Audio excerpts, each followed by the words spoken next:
Hello everyone, welcome to another episode of Kill the Small Talk, and I'm your host, Alex Crone. On this podcast, I bring in guests from all walks of the entertainment industry, and we get down to the nuts and bolts. On this episode, I'm talking to my good friend, Kevin Heisinger. He's a comedian, filmmaker, and writer. Here's the interview. Enjoy. Good to see you. Great Good to see you, man. Always I would love to see you in person someday. It's been forever. Well, maybe today. Maybe, I don't know. I don't know the future, but anyways, go on. Start the podcast. Yeah, welcome to the pod. Okay, start. What's the intro? I was actually listening to it. Yeah, it was you. Are you sponsored? I heard a little ad on your last episode. We sure are. We are sponsored. Oh, wow.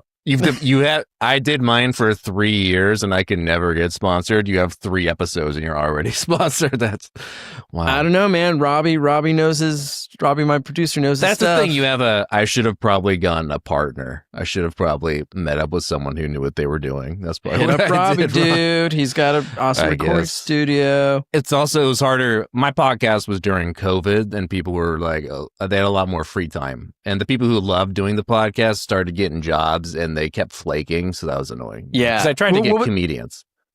Right. And what was your podcast about? The Midnight Movie Podcast. We would just watch a bad movie and review it. And it was fun. It did a little over 100 episodes. That was a good time. Over 100? Yeah. Okay. And it was a good time. Just, I kept trying to get sponsored. That never happened. And other things that we were just talking about. But I won't dive in. But yeah, no, it just didn't lead to much. And it was a lot of time just to, spend your whole day off watching a movie and reviewing it. It's just, and I'm working a lot more now. So what was one of your favorite bad movies that you guys reviewed? So many. Oh my god! Because I discovered so many, which I forced you to watch. Cool as Ice. That was the Vanilla Ice movie. That was a really good time. Terrible. It was great. I don't know what you're talking about. I tried to I try to make it fun. I do. The best bad movies of all time, not the worst, because the worst just make your head hurt. But the best, you have a good time and you invite people over. I definitely had a good time. What I love about you is every year for your birthday, we watch a bad movie, and there's a lot of people as they get older. As they get older, they stop having birthday parties and just live their miserable lives. Just because they get sad about it. I'm actually the opposite. Once I hit my mid to late 20s, I thought, okay, what's something we could do that's actually fun? Like, what if I forced these people to watch the best worst movie ever? And so every year, and I actually had to move it to my sister's backyard because it's getting so popular. And she accommodated. Thank you so much to Melanie, and hopefully listeners out there, you'll be here this year at the birthday party. I definitely will be. That was the Vanilla Ice one. Was that the one at her in her backyard when we all dressed up for Halloween? And we did. It was also a Halloween party. I won. What did I win? Best? You won scariest, I think. Wait, no. Scariest. You just won. No, you won grossest. Grossest. You won grossest, but in my heart, I mean, it was kind of rigged, just like everything is in LA. But I told you, if you dress full Beetlejuice, you will win first prize. And we gave you a bottle of wine, and you didn't even drink it because you don't really drink. So that was pretty fun. No, I did drink it. Right, you brought it over to us, though, because you hadn't even opened it. So you had probably 1 glass, maybe 2. Because 2 glasses of wine, you'll have to stay at someone's house because you're such a lightweight. You have to. I am a lightweight. You're like I cannot drive. I can't go anywhere. I cannot keep up with you. I can't. You and Mason. Please tuck me in, guys. I'm so scared right now. I forgot how to do everything. I need you to brush my teeth for me. Yeah. I cannot keep up with you and Mason. You guys are hardcore alcoholics. Thank you for bringing that up. I said drinking champs. You said hardcore alcoholic. Well, that's what it implies. So I was trying to lighten up the mood. No, you ruined the mood, and we have to come back from that now because of you, because you made it weird. Anyways, let's start the podcast, please. Dude, okay. One of the things that caught my attention about you was when we were first doing stand-up together, how sort of deadpan you are. If you can tell by I'm very monotone, a lot of low energy. It was hard for me to host my own show because I just have such low energy. But almost, it worked. Yeah, no, people like it. Yeah, I tried to do like the one-liner thing. It's hard to keep that going. You can only have so many one-liners, but it works. It works. Yeah. So, that's good fun. So let's talk about your intro to stand-up. So you're from Sacramento. Right. I am technically Off from Sacramento. a small town next to Sacramento. But Auburn, Sacramento right? was very good, and it's not a very nice place. Sacramento's not much nicer, but I did get my start doing stand up there, which was interesting, and it kind of gave me high expectations for what comedy was, because there was this one open mic. Well, there's technically 2 a week at the Comedy Spot, and these people would go, and they don't not really big into comedy, and if you do okay, they'll laugh really hard, and you think, well, I'm hilarious, and it gave me kind of false hope. And then I moved to LA, and then I would test these jokes out, and people wouldn't laugh at all, and I thought, wow, never you had mind. me laughing, dude. I was busting up. I was busting up because we met at the theater arts conservatory I was going to. One of the teachers was also a stand-up comic, and he knew Vargas, who was producing shows at the Comedy Store with Under D's Nuts. That was the show. I thought we weren't going to name these people, but yes, go. Yeah, I met such a nice guy, and I tried to get booked at the Comedy Store, and so your friend Sally introduced me to him, and I was hoping to get booked at the Comedy Store, but at first you have to get a gig at that Theater of Art stage, and I basically only performed there, and I only brought my sister because someone said they'd be there, but they had to work at their museum that night. I did, along with a couple other people that I just met. It was hard because I just moved to LA. I literally moved December 2019, so it was a great timing. It was. So that was the same year I met you. Happened. You had just moved, and that was wow. I literally just moved, and a couple weeks later, I went to that show and met you. And that was that. So that was your first time you met Sally as well, Sally Mullins. I had met her before at like an open mic, and I was networking with her, and I noticed that she did the D's Nuts show at the Comedy Store, and I was trying to get booked at that, and I was trying to get introduced to Vargas, which I did, but I ended up just doing the Theater of Art stage, and I only brought my sister because she lived in LA. Only brought one person. He took note of that, and I never did a show with him again. He never got back but you to me. eventually did and would perform at the Comedy Store. Years later, with a couple people with D Cups Comedy with Joanne. Yeah, Joanne, I went to see my friend perform. He introduced me to the booker, and a few weeks later, I did make my Comedy Store debut, and never went back because just one and done.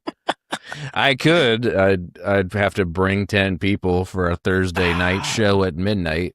For someone who did our show, for those that don't know, those are what we call bringer shows. They do the music fun. Too. Like I had buddies who were like in bands who'd be like, "Dude, we're playing at the Whiskey," but it's like, but you gotta bring 50 people. You're paying to be there. They're not paying you. You're paying them. So that was like the shitty part about it. And I know people that do stuff like that. I have a friend who he does all of his one specific booker, and she books the Belly Room every other Thursday, I think, for this specific show, and he'll bring 10 people every week. And every week.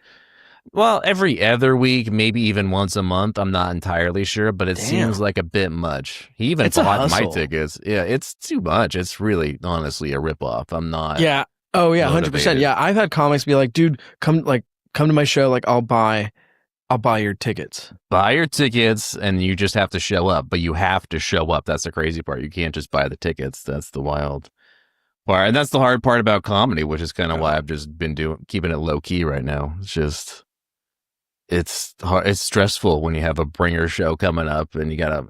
And I hate bothering people. I'm such a people pleaser. It's like, hey, are you still coming to my show this Friday? And it's too much. And I'm really not, I don't have a lot. You're kind of my only friend in LA, so it's hard. And you've already come to so many of my bringers. Yes. I'm not your only friend. I have you and I have Mason. And everyone else at this rate is an acquaintance to me. and you can listen to this podcast and you go on record. All right. So if you're listening, you're just an acquaintance to me. Yeah. And then you started the after school special mic, and you had it running for. I did that. Yeah. I did that for about a year. That was fun. Was it only a year? I thought it was like, yeah. It was, yeah. And it was. What was that like?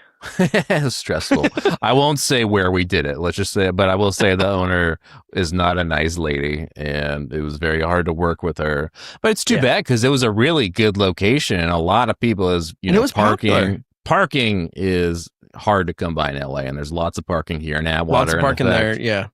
And it was just close by and everything, and we were kind of. But it was a lot to deal with. She would get really mad if we went over 2 hours, and then she would get mad if people only bought people one didn't thing. buy enough drinks. Yeah, that was the big. So I was just, done. Yeah, and like looking back, like I understand where she was coming from. Like as a business owner, she needs to make money, and if people are just there to just watch the show and not buy anything, you know what I mean? Like it's you shouldn't be doing that in general. Just going to solicit places, but then from like your guys' end, you can only encourage so much. Yeah, and we have the one item minimum, and the thing is that it's not cool is that people were buying things. My co-host would buy fries and multiple beers every week, and she got cocky and told us to go away. I'm the habits. Hold on. Sorry, so unprofessional. But yeah. So I did that. It was I was finally getting like notoriety in the comedy scene, so that was cool, and a lot of people were following me, and that was nice. But then no, I'm just kind of not performing as much. But and then you were telling me I brought you back, right? With Creatures and Hobbits. Right. Yeah, that was the last show I'll ever do. With me or in general? In general. No, actually, I have a show next week, I think. It's hard. Don't you have one tonight? Yeah, I have the one in Pasadena. So I'm still performing sometimes. It's hard. Yeah. The mic was nice because it would push myself to perform once a week and try new stuff out. And that's just a problem I've been having is that if I don't have to, I don't really go to mics and I don't really care. Yeah. So that was just something I'm struggling with, especially because I work so much and it's really don't have the time. And if you go all the way to West Hollywood to do a mic and barely anyone's there, just like, was this worth it? Yeah. Yeah. There were so many of those shows that I was. And that's kind of like what made me stop in general, because like I knew comedians who were doing it like 4 or 5 nights a week. Oh yeah, I was like, that's. I mean, look at Ian Russo. He was doing 10 mics a day, and he's not doing well at all. He's doing horribly. Are we allowed to talk about it? This is your podcast. Why are you asking me? Are we allowed to talk about certain people in the LA comedy scene who assault women? Yeah. Give them concussions. No. He showed up to our mic. He shows up to every mic, and he is awful. Okay. Well, yeah. For those that don't know, Ian Russo is a comic in LA and assaulted another comedian. He confronted her and for making a documentary that featured him, which no one would ever feature him in anything. If it wasn't for her. And for him to get mad about it and give poor Teresa a concussion, that's horrible. Yeah. It's like, come on, dude. It's honestly unfortunate, but I'm so glad he's just banned everywhere because we all hated seeing him. We all hated seeing him anyways because he'd make you feel uncomfortable. He was a jerk. Yeah, he was the worst. The first time I ever met this guy, I just moved to LA and it was after COVID. So all the mics were outdoors and it was at a cafe. He was up there doing his shtick and we were all just kind of mind our own business. And then he just screamed at us, "You guys don't think this is funny?"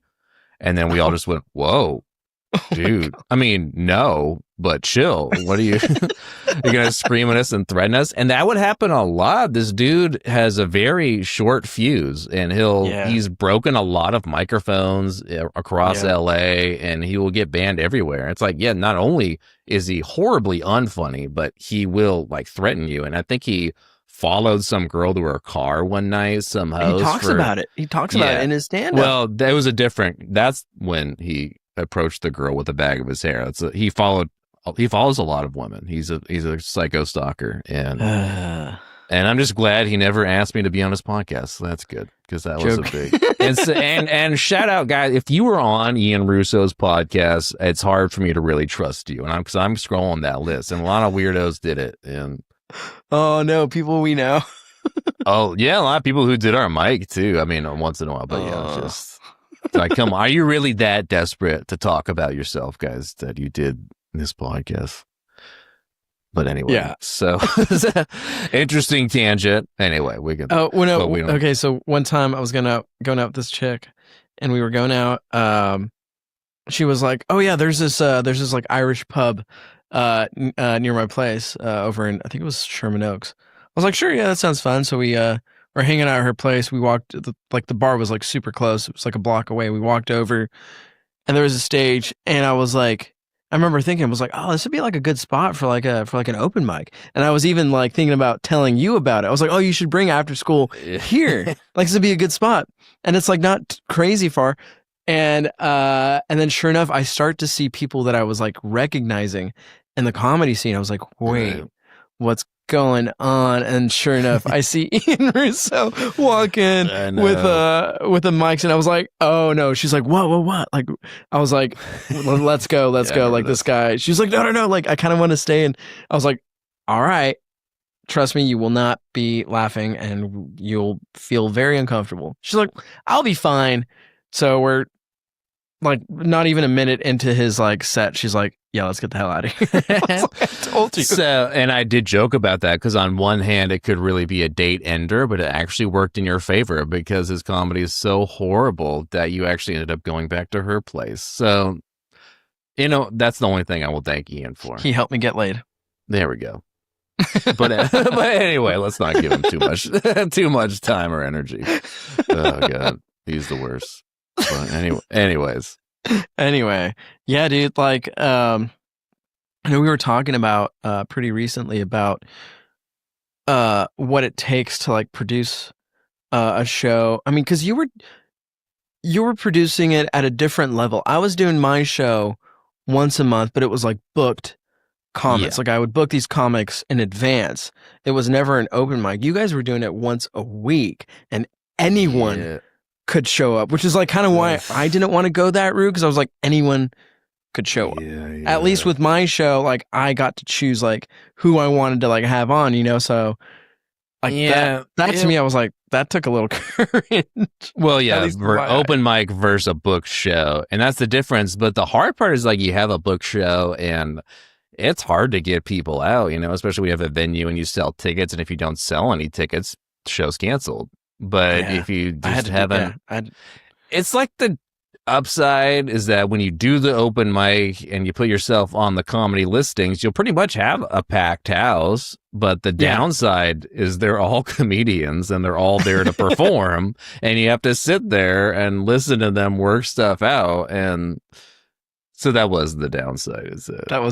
On one hand, it's a lot less effort to just put yourself on a comedy listing and then packed house. But also, they're all going to perform, and they don't always do well. And when they don't do well, it's just it's a buzzkill. It's good. When they don't do well, but then they fall back out of it and they make that the joke, I applaud them. But when they don't do well and then they blame the audience and then make it weird, it's like, dude, like, come on. Yeah, just be professional. Just take the L. Yeah, don't be like Ian Russo. Just be like, all right, well, you guys didn't like that. I'll see you later. You didn't think my joke is funny, huh? Well, see you later. Yeah, exactly. Just tip your fedora and just live your life. But yeah. And then the other part was, I personally thought that if I produce this show, it's also going to help me network with other comics, which it did. And then this could possibly lead me on to like getting booked at like, other shows, which and then part of that was true. I did get booked on other people's shows, but then there were the comics that would be like, they'd constantly reach out to me like, yo, can I be on your show? Yo, can I be on your show? Let me be on your show. Like often I'm like, dude, like I have this book months in advance. And then I'd see that they would produce a show and then never like, always have me on. So because when I first started doing it, it was kind of a book show followed by an open mic, which was getting frustrating. It was just a lot of effort because you'd have to DM people, see if they want to come and do the show, and they wouldn't always show up, and then it'd be a super quiet night. But yeah, there's this one guy we booked a few times, and he'd always ask me, "Can you pre-sign me up?" Sure. And then he has the nerve to DM me a week or two later and be like, "Come to my one-man show this weekend." And I said, "Oh yeah, sorry, with the grandparents." He goes, "Ditch them." I was like, "Well, first he goes, bring them." And I went, "Well, they're in Newport Beach, and your show's in West Hollywood. We're not going to be there." And then he goes, "Ditch them." And then he was getting aggressive at it. I went, "Dude, that's kind of shitty. And also, you book a show and don't book me. And I've also pre-signed you up and even have you as a book spot multiple times. Multiple times, yeah. And for you to talk to me that way is pretty shitty. It's not very nice. So yeah. And I've had a lot of experiences like that. And literally, because we had the book show, we had the open mic, and even because I heard that when I first started doing comedy, I asked for advice, and they said, start your own mic and you'll meet people. And the only show that I really got from doing my own mic for a year was the Santa Barbara show, which was outside, and it was freezing. It was freezing. It was not paid, and the audience, there was an audience, but it was not a good audience. There was not they weren't present, but they were there. It was But we still made it a fun time, though. We still had a great time. It was a good trip, really good with all of us. Making the road trip, hanging out. Yeah, made it a day thing. We went got drinks. I had actually never been to Santa Barbara, so that was cool to check it out. That was your first time? Yeah, and we went to the brewery and we were hanging out. But went to the Mexican restaurant. That was really good. Yeah, but then the show started. But then the show started. Well, I was just pissed because this was in I think November or something, so it was cold, and the booker didn't tell us until the morning of by the way, all right, so the show's outdoors, so bundle up. Just, are you kidding me? All right. you had you known that previously, you wouldn't have done it? I would have dropped out, because Mason and I don't do. Luckily, there was a lot of heaters. Everything worked out, but knowing that ahead of time would have been ideal. Would have been helpful. Yeah. Yeah. He just said it was not paid, but yeah. But at least he followed through. But that's it. Yeah. So you grew up in Sacramento. You were doing stand up a little bit, and then did you go to school for filmmaking? Kind of. I went to a community college and I took a few classes, but then I dropped out because we had a school shooting, and that was a little awkward. Wow. Oh awkward. Gang related. Sacramento is not a nice place if you didn't know. We had a death. Oh my God. So I stopped going. It was a little awkward after that. Yeah. And then, but what's funny that I totally forgot about until recently is that the day that we had a shooting is I think the day that I found that there was a comedy club in the area, and because I was walking around Midtown, like, oh shit, I should do an open mic sometime. So that was, it was almost, I dropped out of community college to do comedy. That was fun. But I also started bartending and actually made money because you really don't make much doing comedy. What were some shitty jobs that you've had when you moved out to LA? Jobs. Oh my God. The first job that I ever had when I moved to LA, I was a weed delivery driver because I saw the word weed. That sounds fun. Exactly. And I saw the word weed and I thought, fun. I used to smoke that. I have before. Don't tell anybody. Edit this part out. But then delivery driver, I've never done that before. And they were so horrible. Oh my God. They gave it, first off, the company was so ghetto, and these little kids acting like they're tough little punks. And they gave you this giant case and you had to roll it to your rental car. And and they give you this horrible little totally dated iPhone, and it goes, you have a delivery, and you'll just be driving around. Not only that, but the worst part is you had to drive to wherever the deliveries were, which were primarily East LA. Not a nice area to the listeners at home. And they just say, oh, so you have a delivery, so pull over and get in your back seat, go through this giant cooler full of so many, like hundreds of assortments of weed products that I don't know what they look like. And you have to find it, put it in a bag, and then type in the address and then meet them outside. And I think the worst part was the ghetto area. The second worst part is that you delivered to all these kids. It was cash only, and none of them tipped me. But they had the exact cash for the weed product. And people were complaining. The management was calling me saying, your deliveries are taking too long. I said, it's my first day. Are you kidding me? Oh my God. I said to me, and I told them, I don't know what we pride ourselves in 30 minutes or less. And I said, well, I don't know where any of these products are. He goes, well, usually our drivers know. And I said, well, I'm never going to find out. Yeah. And so I dropped my shift on the app for the following weeks. And I just said, I quit with a heart emoji. And I took me out. And you never looked back. Oh God, they were so awful. Just I'm never. But yes. and then you were working at. I remember you told me you were working at that hookah. I won't say anything bad about Armenian people. I know it's a touchy subject for you, but I worked at an Armenian hookah lounge, and I quickly learned that a lot of these rich Armenians are not nice people, and they did not care that there was a global pandemic going on, and they just were freaking. They didn't care that there was maybe 4 of us working there at the time, and would scream at us for not giving them enough charcoals or enough hookah on time. So that was fun. That was a good time. Were you guys required to wear masks? No. It was outdoor. It was just loosey goosey. That's the only thing. Wild West. The only thing Armenians and I had in common was we thought COVID was really stupid, and so were the protocols. And the song Rasputin was slaps, as the kids say. Other than that, we really just politics and everything, and just did not get along. Did not align. They were not nice to me. They did not tip me the correct amount at the end of the night. So that's fun. But yeah.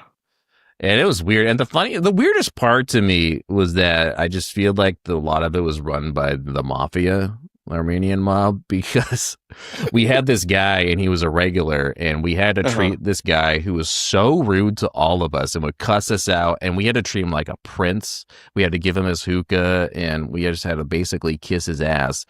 The reason we had to treat him this way is because he owns a gun shop, and he sold guns to the owner and multiple people who worked there. That's not shady, right? That's not weird. Not shady at all. No. Yeah, what do you use the guns for? Nothing? Cool. Good to know. But so that was wild. That added to a lot of stress in my life during COVID. But at the end of the day, you know what? It was my first official job. I worked there for 6 months, got my foot in the door, and then I was able to get better jobs after that. So. And then is that when you got hired at Universal Studios? I don't work there. What are you talking about? I work at a theme park. Yes. That's cool. I should have put that on. I guess it doesn't matter. I'm not going to talk any shit. Yes, I work at a theme park and I bartend. That's fun.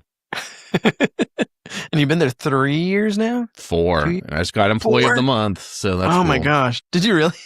Yeah. I posted about it and you liked it. How dare you? I did. I do remember that. You need to remember all of my posts. What'd you get? Oh, I got 2 tickets to AMC. So, yeah. And I went and saw a movie with my girlfriend. Thank you very much. What'd you guys see? We saw Bring Her Back. It was weird. The guys that made Talk to Me. I like Talk to Me more. Bring Her Back was still, it was pretty good. Oh, okay. No, I haven't seen those. But I probably would have used it for something else. I saw Together the other night. Have you seen it yet? Right. Yeah. We talked about that. I liked it. I hope they didn't plagiarize it. It was very good. It was a nice little metaphor for codependent relationships. Yeah. I thought Franco was good. Allison Cheese was even better. And it's gross. I recommend it though. Gross. Oh my gosh. Yeah, I don't do well with body horror movies. You were telling me about them. Did you watch The Substance? That was a funny one. I loved The Substance. I didn't think that that was pretty gross too, though. That was pretty gross too. Yeah, I would say it was probably grosser than. Well, Together was a little more disturbing, I guess. It was more disturbing. Yeah, yeah, because The Substance was very silly. The Together kind of made you think like, "Oh God, what if I did this?" You know, it's kind of like putting you in their shoes. Yeah, exactly. That's what it made me feel like. Yeah, what would I do? Yeah, what? Substance was just something different entirely. Yeah, it was just kind of like, okay, this could never happen. It was just very silly how ridiculous Demi Moore looked by the end, but there were still moments that when I couldn't look at the screen. I went, yeah. I had to look away from Together. There were a few parts. I don't want to give anything away. Yeah, but there was definitely spoilers. I had to look away. But yeah, go see Together. Go see Together. I hope you're also a huge horror movie fan. I am. I didn't want to admit it, but I do have a big horror collection. I think it's because when my parents got divorced, my mom just said, "Screw it, you can watch whatever movie you want," and so I just watched every horror movie that existed. Did you start off with like the old classic Hollywood like horror movies? Well, what's funny, when I was a kid, actually before they got divorced, when I was still in public school, there was this book and it introduced me to Wolfman, Dracula, and Frankenstein, which were my favorites. So I went to the library and I rented them on VHS and they became my favorites. Like Dracula and Frankenstein were like my favorites as a kid. Yeah. But then once my parents got divorced, and because my dad, it was like Dracula, it was like G technically, so I could watch it. But then once my mom let me watch whatever, I started watching Nightmare on Elm Street. The series was my favorite, and then Friday the 13th and Halloween were kind of my go-tos, and then all sorts of stuff. Yeah. Hellraiser, that was a good one. Were you into Ghost movies? Oh yeah, not too recently. I mean, I've always thought ghosts existed. I've had a few paranormal experiences, so I definitely believe in them. They're spooky. They're right. I mean, it's like I'm an atheist. I don't believe in any higher being, any higher power, but I don't know. I've felt weird. I've felt weird presences before, and like I definitely believe that like Einstein's theory of relativity, energy can neither be created nor destroyed, and if our bodies, if we're balls of energy, and when our bodies physically die, like where does that energy go? And that's kind of like, I was like, well, maybe they do exist. So I've never really had full on paranormal experiences. I've had a couple. But I've also been to haunted places. But what are some of yours? What was your the first time I used to live in Sacramento, and I lived with my my cousin and his girlfriend, which was already awful enough. But when they weren't around, I think I saw a little girl in my room one time. That was pretty crazy. It was because what's so funny, because she was like my cousin's girlfriend at the time was it was pretty haunted, but it was mostly just like haunted by her awful energy. But there was a ghost in there that was attracted to her awful energy. I know. I feel like she brought it out. I blame her. But that was the first time, because there's been a handful of times, and it's like fight or flight. And so I was half asleep. I look up and I had my computer desk, and the chair was facing me. And I looked up, and I swear I thought I saw a girl sitting on it staring at me. And I just went, "Oh my God!" And I just booked it out of my room. And then I stopped halfway. But I stopped halfway down the hallway. And then I came back. No one was there. Creepy. And it was one of those things where, I mean, maybe I was psyching myself out, because you'll say like, oh, you see that, thing of clothes, like a pile of clothes, and you think, oh, it's a person, but right, yeah, it casts a shadow. But there was another time because my mom lives in Carson City, which is one of the oldest places in Nevada, and near Virginia City, and it's all very, very haunted. And if you ask someone if there's a ghost, they're like, "Oh yeah, we got Jimmy. He lives here. He's a ghost." And that's actually Virginia City is where they started Ghost Adventures. Which, fun fact, I didn't know that. Yeah, and I've been to a lot of those places. I didn't really stay the night or anything. It's kind of a weird vibe over there, but. I went there to Virginia City. I was in Carson City that night at my mom's place. I was sleeping and I heard someone whisper in my ear, "Are you asleep?" And I booked it. I woke up. It woke me up and I booked it again. I always just like, oh God. And I always do the same thing. I ran halfway down the hall and then I came back and I went, "Is someone there?" And nothing. But so that was the first. I saw one, man. and then one gave me the chills. Yeah, and then one whispered to me, like I swear to God, it whispered because one of those things where I woke up and booked it because I thought I wasn't alone.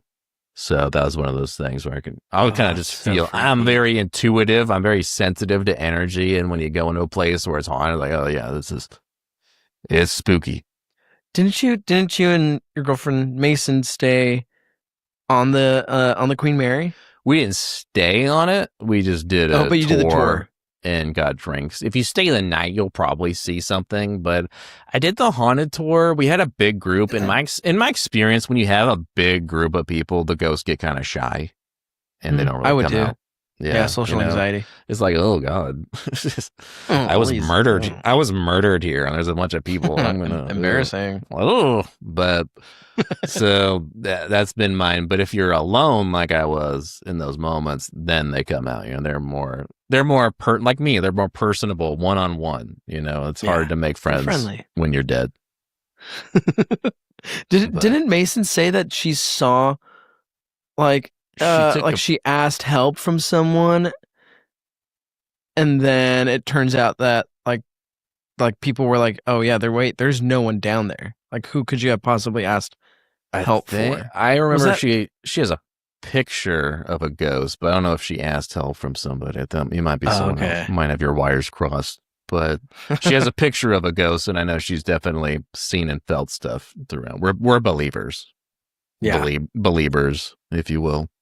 Speaking of which, the three of us, me, you, and Mason, are working on a Ghost Adventures parody. We are going to try and do a parody of Ghost Adventures. I know that's timely. Someone came out 20 years ago, but we're working on it. Hopefully going to start shooting in November. Also, mostly a parody of found footage, which I've also found to make it.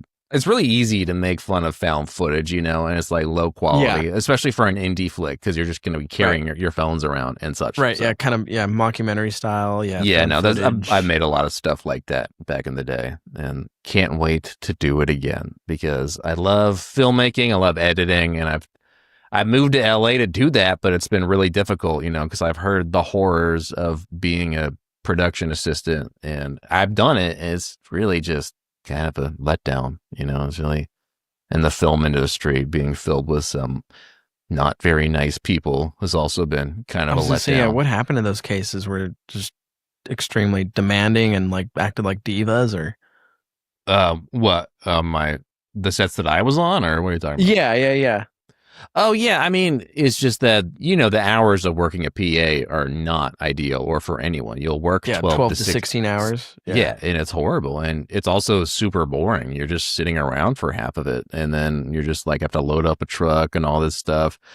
And you have to know people. And even at the end of the day, you know, if it's a short film or an actual feature, and then once that's over and you'll get paid, I don't know, a handful of cash. And then you're out of a job. And and you have to find another one, and you just got to keep hustling. And I was an extra in a movie, and everyone was just kind of really rude. And I was a stand-in for a guy who's actually doing pretty well right now, Brandon Sklenar. He was in he was in that Blake Lively movie that got all the controversy. It ends with Bus, but it was. I mean, he was okay at first, but I immediately knew he was an actor, and he came out of his trailer and he was smoking. He looks at me like, "Who's that?" I immediately went like, "Yep, he's the lead, isn't he?" I mean, he's right. Yeah. And who is that? And it was just kind of a weird, but he was kind of actually the first inspiration for me to not be an actor. So that was good. That was like it because I'd rather be behind the camera. Yeah, if any, yeah, because it was just giant ego with him. And then when he walked past me to go to the bathroom, he just had this look on his face, just very wide eyed, and just he looked kind of just not happy doing what he was doing. But it's okay. I didn't sign an NDA. I could probably talk about this. I don't know. It doesn't matter, right? Hey, Brandon, you're doing great. Love the work. I know you're listening. He's killing it. Yeah. So that was fun. That was a great. And then but like, so when you started filmmaking these, you were making like found footage types of projects? I've done it before. I actually used to make I tried doing feature films, but it's so hard. You just got to set up the tripod and actually make it look and sound good. And I mostly did that, but then I realized, everyone thinks it looks shitty and it sounds really bad, and you go, oh, damn it. But if you do it found footage, it's kind of an excuse to go, okay, well, it's supposed to be. Yeah, but meanwhile, it's just my laziness or just not knowing, because I've always been really bad with audio. It's horrible. It's hard for me to get good audio, and sometimes lighting and acting and filmmaking and cinematography, and that's all I struggle with. And editing and inside joke for the listeners at home. I can't wait. I can't wait to make ours, dude. I know. I was reading through it the other day. We sat down with our treatment, if you will. We don't have a full script, and that's the other thing too. It's hard for me to really. I don't think I'm the greatest of writers. I'm kind of like Stephen King, where my stories are there, but the actual writing is not good. So, and I struggle with that. And so another laziness of my filmmaking is I kind of rely on you guys to just improv it, Well, that's why you hire us. That's why, I got you, Mason. We all sat down. We wrote a great treatment. We've been sitting it down, and we made a trailer. We made the trailer. Yeah, it's gotten some hits, and we're gonna get more hits on it. It's gonna be huge. It's gonna be huge. It's gonna be huge. It's coming straight to Quibi and Quibi, Tubi, Mubi, Pee-wee, and Pluto TV. Yeah, well, I mean, it kind of reminds me like this idea of like those Christopher Guest movies. Yeah, and those are Rob awesome. Reiner with like Spinal Tap and like Waiting for Guffman is one of my probably my favorite comedy of all time. And it turns out they had up to 12 hours of footage for that movie, and they chopped it into an hour and a half for that. And that's insane. Yeah. They just look at the cast. Yeah, like Catherine O'Hara. I know. Fred Willard was one of my favorites. Fred Willard, R.I.P. Yeah, like the amount of talent that those actors have in improv is just insane. Oh yeah. And then they all came from like SCTV. And that's the thing, is like you really gotta, join an improv group, which is not something. I don't even like improv, but they're really good at it. But you got to be. A lot of comics look down, frown upon. No, it's very widely regarded in LA. You got to be a groundling or a UCB graduate. Yeah. But people like me, I mean, I just don't. It's hard, and you do improv, and I applaud you for that, because I've been doing the same jokes for 5 years, so it's hard. But that's what they say. That's what people were trying to tell me, is that if you want to make it in comedy and stuff, or if you want to get on sets, you have to go to UCB. But even then, it's tough, because you pay for the classes, and then you graduate, you get one show, and then you're out. Yeah, I mean, but it's really for the experience, because like I know they offer like at UCB.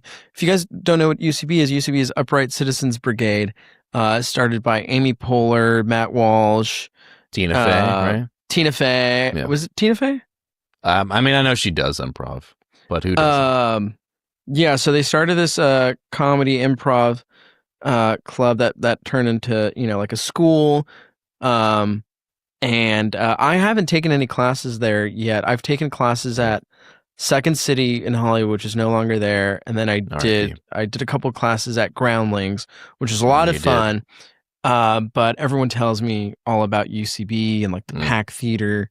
So I have some money saved up that I'm gonna invest into myself and really take those classes, because they I know they offer more than just improv. Like it's sketch writing, character workshops, clowning. So it's like the whole package, and I really want to just be well-rounded. There are clown classes. Can we talk about clown classes and what those are? Because what are those? I don't know. I was hoping you would know. I've heard people. I thought you would know. My friend. Well, my friend Kelsey said she got laughed out of the clown school, so that she never went back. Yeah. What? I don't know. It was at a specific spot here in Atwater. I know. And I was hoping you would. People want to be clowns, which is basically. And I didn't know that clowns and mimes are supposed to be the same. Did you know that the clowns aren't supposed to talk? I didn't know that. No. Yeah. I learned from that movie Terrifier, because it's Art the Clown. I thought he was a mime, and then I learned, no, actually the OG clowns don't talk. Didn't talk. It's all just physical comedy. And that's the crazy part. So I don't. And more power to you, question mark, if you want to be a clown, clowning around. I don't personally want to, but I've always been afraid of clowns ever since it, people grew up with, Pennywise, and he was scary. Yeah. So. Yeah. Well, so speaking of improv and stuff, I was in contact with the Actors Gang, which is started by actor Tim Robbins. And it's out in Culver City, and I was in contact with them, and they're really specific with who they have audition. So I sent over my resume, and I think what caught their eye is that I took a Commedia dell'arte course, which is like a really old Italian form of improv that started during the Renaissance in Ferrara in northern Italy. And so my conservatory at the time selected me to go study it. So I was there for a week in Italy studying Commedia dell'arte. So that was on my resume. So I think that's what caught their attention at the Actors Gang. And they sent me an email. They're like, hey, congrats. We will love to have you come in and audition. But it was around the time that I was over in Northern California at our family's cabin. And I emailed them back. I was like, I'm out here. I can't be there in person. Is there any way I can come back and audition again in person? They're like, no, you just have to wait for the next cycle. So I was like, but at least I got, selected, and they said, to hit them back up in like a couple months. I'm like, all right, well, I have till the end of the year to do that, because I definitely want to join them. And I really miss being on stage and doing theater. And you never did theater, did you? They forced me to when I went to Waldorf, which I also went to Waldorf, which was an experience. What's Waldorf? It's a private school for hippies, but also for arts. Yeah, which might be why I like film. But they're also, at least back when I went to the branch that was up in Northern California, they hate technology. So it's kind of weird. They hate cell phones, they hate computers, and they kind of try to make you just a real hippie, which is wild. But that's kind of what pushed me to want to do filmmaking, because they push you into the arts and stuff. Yeah. I know my good friend John C. Reilly is a Waldorf graduate. So we have that, the Pasadena Waldorf. There is one in Pasadena. Wait, can you talk about your interaction with Yeah, I got beef with John C. Reilly. It's pretty funny because I saw him at a bar. I don't have beef with Kevin. What are you talking about? You sound like Kermit. About? Yeah, a little bit. You're working on it, though. I'm trying to. It's hard to do impressions. I'm shopping I'm afraid to try him or start him. But yeah, I saw John C. Reilly at a bar, and I tried to cheers him, and he completely ignored me, which kind of hurt my feelings. And then later that same night, he saw my girlfriend from afar and was like, "Oh, hey, hello, Miss Lady," and he tipped his fedora that he was wearing, and she told me that, and I went, "Well, he wouldn't even say hi to me." That was messed up. And then his house burnt down during the fires of early January, which was scary this year, and he was going to be at Vidiots a few months later. And I thought, okay, maybe he's been humbled. His house is gone. He's having to do his show again, Mr. Romantic, which is touring right now. He's trying to buy another house. Maybe he's, going to be nicer this time around. You and I saw him. We went to that screening. Yeah, so I went to Vidiots. He was going to be there for a screening of his older movies. I showed up early. I sat in the front row, but then I went to get a drink, and he was just at the bar, just hanging out with everybody. And I went, oh, okay. So, he's not in a bad mood tonight. He's out and about. Everyone's approaching him, saying hi. All of his friends are there. And so then the movie's about to start. Everyone leaves, but I'm still at the bar. He gets a drink, and I look at him, and I go, cheers. And he just stares at me, kind of blank, kind of half smiling, not really. Oh, it's that guy again. It's like, what? Does he remember me? And then that was about it. What was funny, at the very end of the showing, he got up, and he, of course, because I was in the front row, and he was sitting right in front of me the whole time during the Q&A, and he got up, and I think he kind of looked down on me, but I just looked right past him. I was like, it's okay, John, just keep walking. Like, we had that moment earlier twice now, and you don't want to be my friend, and it's fine, even though I've seen all your movies. I just thought, because he's done some very niche indie movies, and he's worked with Tim and Eric, and he did Dr. Steve Brule, which is the most thing, like, everyone loves him from Step Brothers, what have you, Talladega Nights, but I remember him as Dr. Cox. Yeah, and I remember him as Dr. Steve Brule, because I think it's so hilarious that he would do that, but I'm just a fanboy, so he doesn't want to be friends with me. But I also think it's hilarious because everyone has a bunch of pictures with him. Like, I bet him at this bar. Everyone's story is about him being just the nicest guy ever, especially from my girlfriend. Like, oh, hey, and he tips his fedora, but sees me, and he just is not a fan of me. So you and Mason live in Atwater. You guys were pretty close to the Altadena fire. You guys had to evacuate, right? We did, yeah. We didn't technically have to, but we did because there was smoke in the air, right? And the air quality was so horrible. All the businesses were closing, and everyone else was leaving anyway. So luckily, my sister's boyfriend, they have family in Pomona, so we stayed out there. Stayed with them, yeah. And it was awesome. His mom is such a great cook, and she cooked us dinners every night. And we actually we went upstairs. We each had our own bedroom, which was perfect because I snore. So we both slept in separate bed. There was a pool. It was nice little. I mean, it wasn't really a vacation. We were very stressed, especially because I heard that the fire was expanding, and I thought, oh God! But then it expanded the other direction, and it was just mostly just nature. And yeah, we were able to come. It was a very scary few days. The whole week was pretty brutal. What were the two items you brought with you? I did, yeah. I mean, I joked and said that I only brought a shirt, and my Arrested Development shirt, and Point Break on DVD, and some socks. I did pack. I didn't bring my birth certificate and social security card. I probably should have grabbed those. You didn't? No, but the thing is, I put it out there. I'm kind of a hoarder, I have a lot, me. I have a bunch of Blu-rays, collectibles, and toys, and books. But I put it out there. I said, I'm only going to grab a few things because I'm coming back. This isn't going to be here when I'm back. So I kind of put that in the universe. I was like, this place is still, I'm not going to burn down. I'm coming home. And it worked. So that's good. Yeah. Yeah. We were, because I live in Burbank, so I'm not too far away from you and Mason, but and you stayed. Burbank kind of, we did stay, but we kind of figured because the Palisades, we could see the smoke if you looked out our window, but it looked far enough to where we didn't have to leave. But then we started hearing that it was getting close into into the valley, in Studio City. We were like, ooh. So I packed a bag just in case. And then we had the Altadena fire to our right, which was a little closer. So we were kind of in the middle of it. And then you had the Hollywood fire broke out. And then a bunch of them started erupting everywhere. Yeah, the little ones. Yeah.